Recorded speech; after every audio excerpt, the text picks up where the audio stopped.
Let's see if he can make it happen. In the bottom left, looking to keep that undefeated streak alive. The blue Terran player representing Team Liquid is, of course, Clem.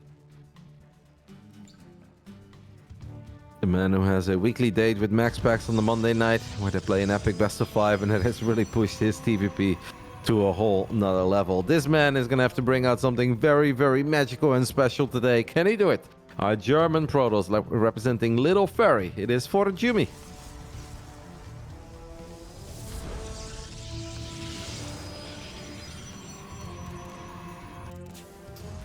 You're trying to take a map win over Clem for the first time in your career, Wardy. And I'm sure you've tried everything else before. What goes through your mind today? What are you going to bring to the table?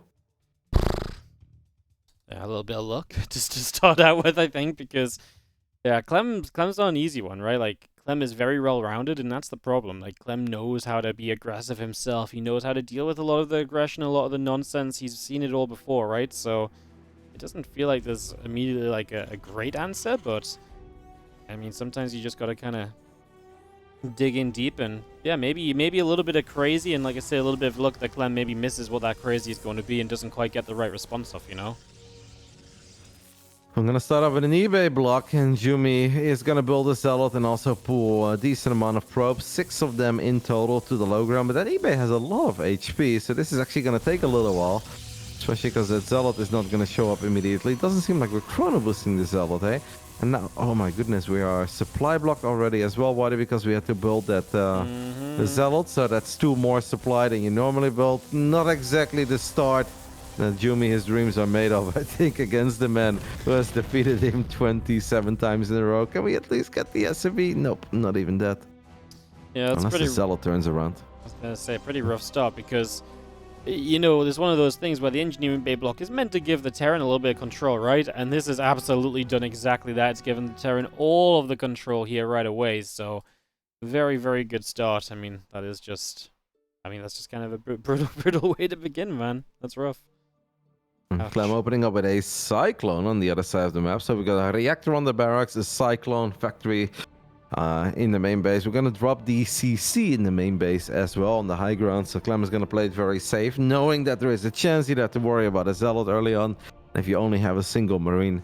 That is not impossible, but it's obviously annoying because then you're going to be forced to pull SCV. So why not just play it safe, rely on that Cyclone to give you some safety, and then float over the CC. Overall, I think a really lovely start for Clem, who is going to build a second Cyclone. Had to wait a couple of seconds until his depot finished up.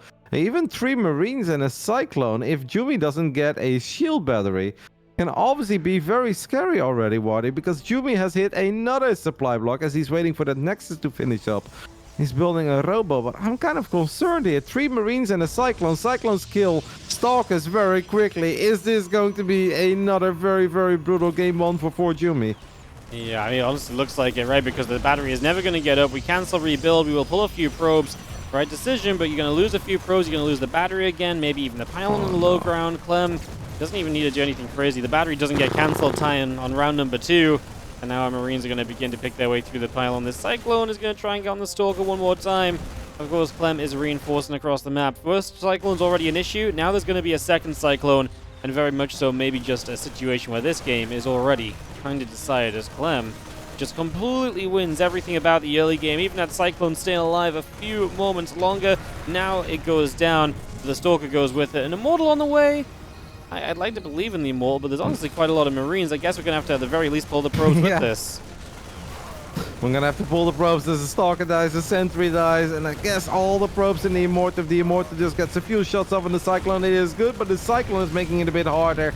In the end, Jumi will clean this up, but we have to ask ourselves the age-old caster question: at what cost? In all honesty, I thought it was going to be even worse than this, but it's still really bad because Jumi is down in workers, but that looked like it was just going to end the game to me, and I guess it hasn't done it yet, but now there is no barrier, and now this Immortal will get locked on, and it is still going to end the game after 4 minutes and 44 seconds. It is a Liquid Claymore who makes it look easy. I mean, I have noticed as well that in this patch, if you feel like there is going to be Cyclones, you just need that early battery. A Cyclone is really going to struggle with even a Stalker and a Sentry if there is a battery, because the Cyclones don't have a lot of HP, so then every single time that they get in range, they get a shot. It really hurts the Cyclone. If there is no battery, even 3 Marines, without Stim, without Combat Shield, without any upgrades, 3 Marines and a Cyclone are a problem. And yeah, the fact that Jumy was supply blocked twice in such a short game obviously doesn't really help you a whole lot there either. No, really doesn't help. The supply blocks, the mechanical errors, that's what it really comes down to, right? The engineering bay block is one thing, but then have the mechanical errors that all build up into that as well. That just becomes even more of an issue, and that really gets to the point then where it's just going to be a little bit too expensive. So that's going to be that, and unfortunately a very quick ending in that one, as we will have ourselves game number 2 coming up for Jimmy and Clem on Oceanborn. We kind of knew this one was going to be probably a little bit one-sided, but we obviously kind of hoped that we'd have a little bit of a fight, more so than what we just saw there. And Jumy has the skills to put up a proper fight. Like, this was just an unlucky, ugly game. This can happen to the best Protoss players in the world. I feel like the second or third day that this patch came out, I was watching Clem against Classic on that map as well, the ones that we just saw, Hecate, where I was like, oh, okay, well, let's see how Classic can do, because I've actually really been struggling, and I'm not quite sure about my openings. And then Clem had a slightly different build, but basically rallied 2 Cyclones to the other side of the map, and also won in 4 minutes against a man like Classic. So this is not just something that can happen to ForJumy, it can happen to the very best Protoss players on the planet. Let's hope that in Game 2 a few more things will go the way of the German Protoss, so we can see that the French kid at least sweat a little bit, right? That'd be fun.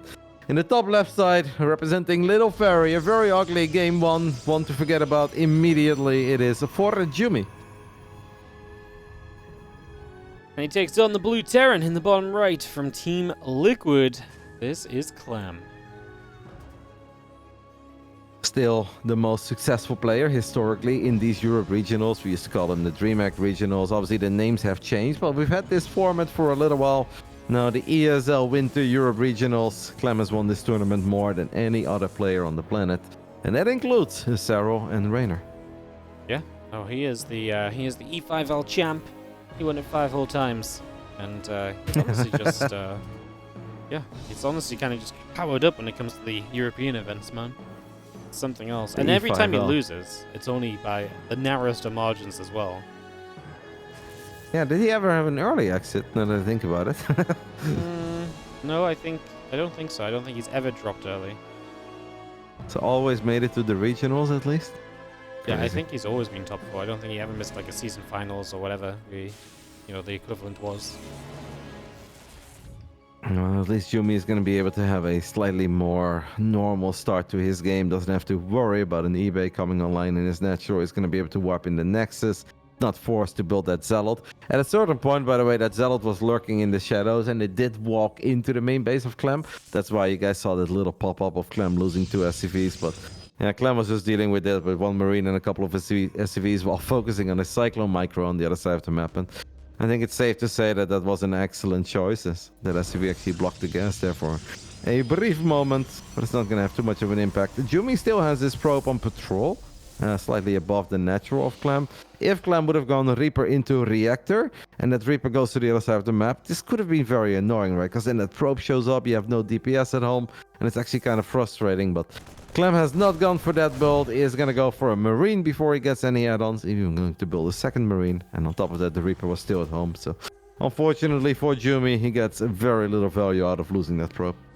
Yep, doesn't gain much at all, and now the Reaper can go out on the map a little bit more comfortably and is going to go having a bit of a scout around to see what's going on. Factory in the bunker coming in, Refinery in the Reactor building up on the side of Clem. And the Reaper is going to go up the ramp, but only be met by an Adept, so it's just going to go running. And want to make sure what do you he make keeps of the alive. 1-gate Robo? Back-to-back games. I thought in the previous game maybe Jumy did it because he wasn't happy with his start and he was worried about Cyclones, but back-to-back 1-gate fast expand Robo. That to me, like, I always think back of one time I saw Rainer play Protoss, and Rainer did the best job I think I've ever seen any Protoss player do in surviving against the aggression of Clem while going for very quick 3 bases and opening up with a Robo. And the downside of that, of course, is that you have no good answer to shut down medevac aggression. You don't have Blink Stalkers quickly, you don't have any Phoenixes to get on top of medevacs, but Yeah, this to me always feels like the worst possible opening against Clem, because Clem is so quick and he's going to be able to get so much value out of the mobility of his army. And as a Protoss, it just kind of feels like you're stuck. Maybe Jumi has some cool Immortal Sentry Prism all-in up his sleeve. Like, is that a thing? Yeah, I mean, maybe. I was gonna say, I think the most important thing you said is, against Clem, I don't like this build, right? Because you're right, Clem is the player who will abuse the fact that it's slow going. But clearly ForJumy has something more aggressive than usual, because this is 3 more gateways, so 5 already. There's the Prism. We're gonna send it, so he's just gonna commit to an attack and try and overwhelm Clem with essentially just a 2-base, gate all-in, plus an Immortal. Yeah, and that way I don't hate it that much, right? Because if you are historically 0-28 against your opponent, that's a lot of gateways. It's not just 4 wide, we're gonna get a few more. Yeah, I kind of like it. And if Clem is not expecting this, and Clem actually attacks into a Jumi that is ready to attack Clem, and Jumi wins a fight decisively on his side of the map, maybe if Jumi just attacks into Clem, most likely it will not work out because there is a tank on the production tab.